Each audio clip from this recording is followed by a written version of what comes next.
Hello and welcome, my name is Nicholas from the Office Superheroes channel.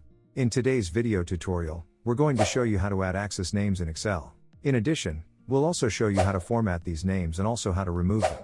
So let's get started.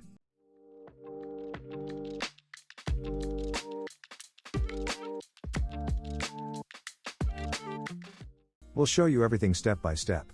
The first step we need to take is to click anywhere within the chart. Next, we click on the green plus sign located at the top on the right side of the chart. We will be presented with a window with the elements of the chart. We will select the axis titles item. If we want to display only one axis heading, we click on the arrow next to the text. We can choose to display the title only horizontally or vertically. We leave both options checked. Now we can change the title of the axis. Click on the name and you can enter your own name. We will name the horizontal axis goods and the vertical axis as sales. We have named the axis. Let's move on. If we want to change the formatting of the name, we right-click on the name. This will bring up a panel with quick formatting options.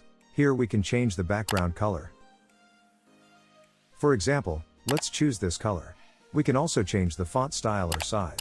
Double-click on the text we want to edit. A panel will appear where we can change the font size or type. Great. Everything works. But one last thing before we finish. If we need to remove the axis names, click on one of the axis names.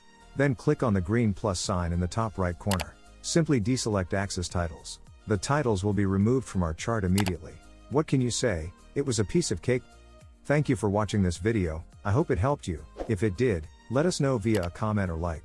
Would you like to see more videos on how to learn how to use Excel quickly and really easily? If so, be sure to subscribe. That's all from me. I'm Nicholas from Office Superheroes and I hope to see you in the next video.